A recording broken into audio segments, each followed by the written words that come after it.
Pero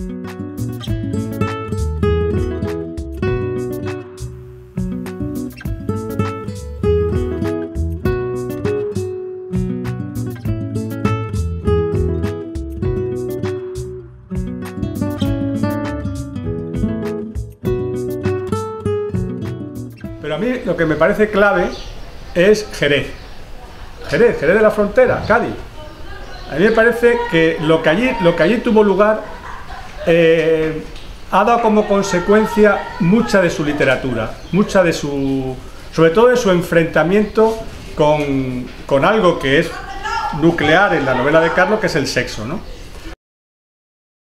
Hay que situarlo en el Jerez de 1960, es decir, un Jerez todavía pretelevisivo, es decir, no había entrado la televisión, es decir, nos dedicábamos a los juegos infantiles, a ir al cine, a leer tebeos, etcétera, ¿no? Y había un juego que era bastante simple, pero que unía lo cultural y lo salvaje, ¿no? Eran dos equipos, un equipo se ponía uno detrás de otro y había que ir saltando a estos que se ponían uno detrás de otro, ¿no? Pero a la vez el primer equipo decía, bueno, tenéis que decirme partes de un libro, partes de lo que sea. Entonces recuerdo que en una ocasión uno de los gitanitos de allí jerezano, posiblemente alguno emparentado con el Fanega, que era muy pícaro y tiraba los ojitos siempre brillantes, supongo que de hacerse pajas, claro, porque esos ojitos solamente se pueden conseguir por esto, ¿no? Por esta razón. Pues se le ocurrió decir, bueno, el cuerpo de la mujer. Y entonces, claro, ahí todo el mundo se lanzó en barrena, ¿no? Uno decía, el coño, los pelos del coño, el no sé qué. Entonces va mi hermanito y dice, la oreja. Es decir, él, lo único que le interesaba de todo, como siempre además le ha pasado, es decir, lo único que le interesaba era enterarse de lo que allí se estaba fraguando. Era el eterno observador, ¿no? Y yo creo que de ese tipo de observaciones, él crea ese caldo de cultivo que después le ha llevado a hacer esas, lo que algunos llaman bestialidades, como puede ser el caso de esta Santa Hermandad que nos reúne hoy, ¿no? Nos habíamos enterado además que la editorial Cuadernos para el Diálogo estaba interesada en publicar en aquellos cuadernitos que se llamaban los suplementos, quiero recordar, que le interesaba publicar un libro sobre cine español. Entonces nosotros nos adelantamos y le ofrecimos un proyecto de libro, ¿no? Un proyecto de cuadernito. Ellos lo aceptaron y a partir de aquello el folletito tuvo bastante repercusión porque teníamos 20 años, Carlos 21, yo 20, y entonces entrábamos como cabra por garaje, ¿no? Y entonces pusimos un poco el cine español boca abajo, o el análisis del cine español boca abajo. Esto trajo como consecuencia que otros compañeros que también estaban más o menos en esa misma línea, pues nos ofrecieran la posibilidad de montar un colectivo de críticos de cine. Y entonces se montó lo que fue en su día el colectivo Marta Hernández. Tanto en aquellos primeros libritos que publicamos como estos próximos, como este de Marta Hernández, hay un loco por ahí, porque hay que estar loco, que va a hacer una reedición con un largo prólogo, etcétera, etcétera, que saldrá creo que el próximo septiembre. Un amigo suyo, Manolo Hijado, que suele venir en casi todas las presentaciones, era compañero de económicas. Entonces él daba clases, este Manolo Hijado daba clases en un colegio universitario de no sé qué orden religiosa que está en el Escorial, la que cuida el monasterio, no sé, son dominicos o no sé qué coño son, agustinos, ¿no? Agustinos. Entonces le ofreció la posibilidad de dar clase y entonces estuvo dando clase allí durante poco tiempo, 2 o 3 años, hasta que descubrieron que los curas o frailes no les habían dado de alta en la seguridad social. Entonces vieron el cielo abierto y entonces los denunciaron. Y entonces tuvieron que darle una pasta y tal, y entonces con esa pasta, pues Carlos dijo, bueno, pues vivo una temporada con el dinero que me han dado y intento hacer una novela, escribir una novela que era un viejo proyecto.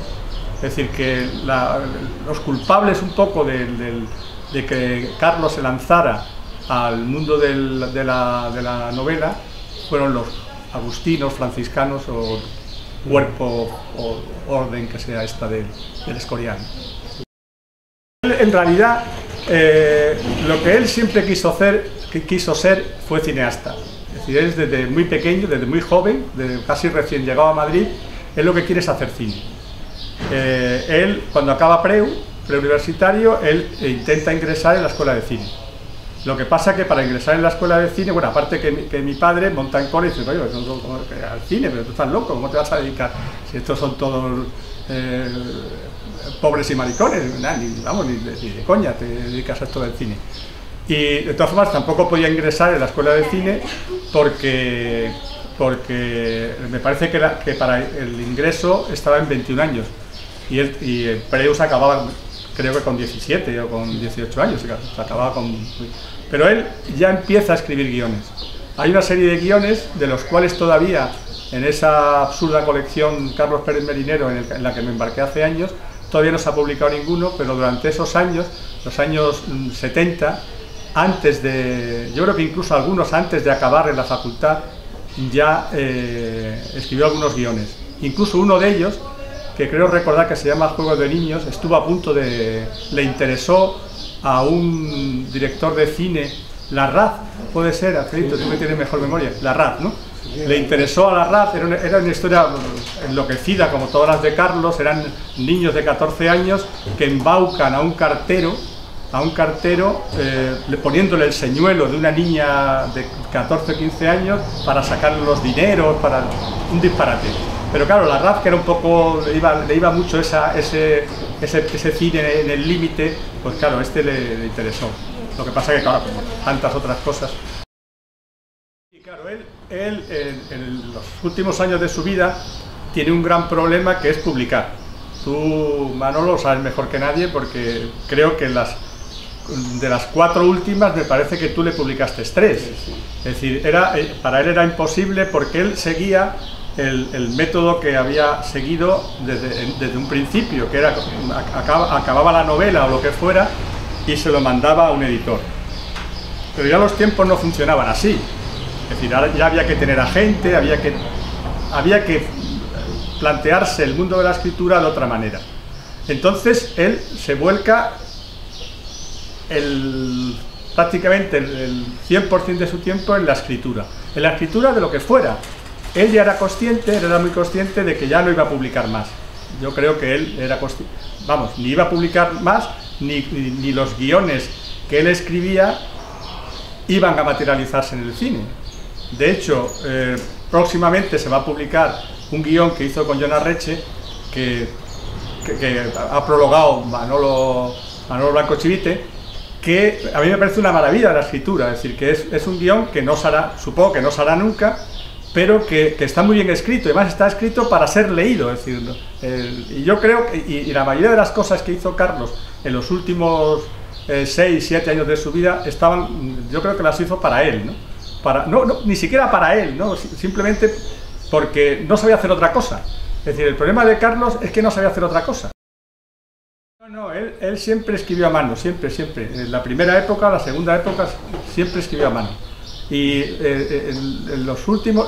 yo creo que en los últimos 10 años, claro, era un personaje muy maniático, pero ya, claro, por supuesto, las manías ya sabes que con la edad se van agudizando, y ya tenía que escribir con un bolígrafo Bic y en hojitas A5, ¿no? Estas que son como una cuartilla, ¿no?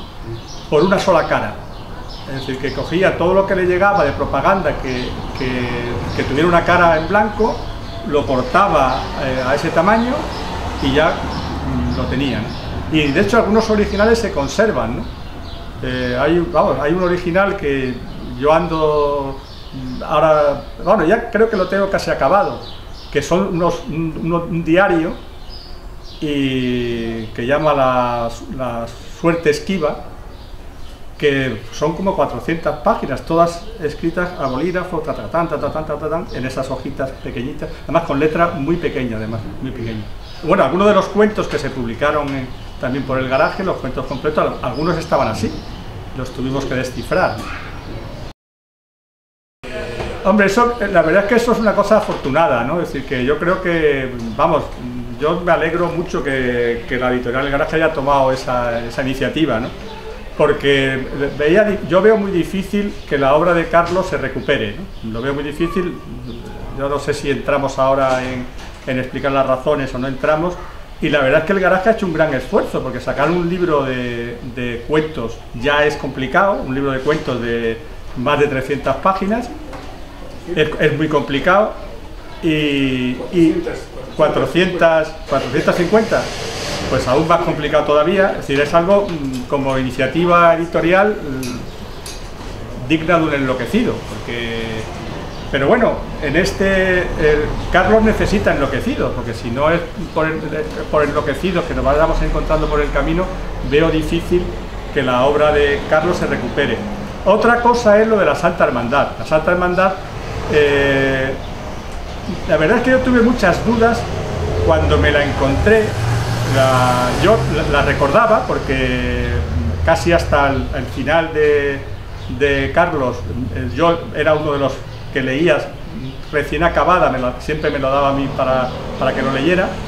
Y la Santa Hermandad yo me acuerdo, lo que no recuerdo es si alguna vez la movió en alguna editorial. Yo estoy convencido de que no, porque yo no desconozco las razones. Quizás después, cuando la presentemos dentro de un rato, podamos hacer alguna aportación más sobre las razones que le llevaron a ocultarla, porque realmente la ocultó la novela. Es decir, la novela estaba acabada, pero él no le había dado el punto final. El punto final para Carlos siempre era dedicársela a alguien y poner una cita. En esta novela, La Santa Hermandad, estaba pasada a máquina, es decir, que con lo cual eso demuestra que la había dado por acabada, es decir, que eso es como texto, estaba acabado, es decir, era el texto definitivo, porque él lo que sí hacía era lo pasaba, como decía antes, lo escribía a mano. No se conserva el original de La Santa Hermandad, escrita a mano no se conserva, de otras novelas sí, y después ya cuando la pasaba a máquina lo daba el texto por definitivo, es decir, que ese texto ya no lo movía, pero añadía, cuando ya se iba a publicar, añadía la dedicatoria y alguna cita, y en este caso no la hay, lo cual demuestra que no la quiso publicar. ¿Por qué? Por pudor, porque le pareció muy dura, porque él ya había iniciado otra fase en su escritura, que ya quería abandonar un poco el marchamo ese que le habían bueno, adjudicado, bien adjudicado, como de tío que se pasaba mucho con las novelas, había mucha violencia, mucho sexo, mucho tal, no lo sé.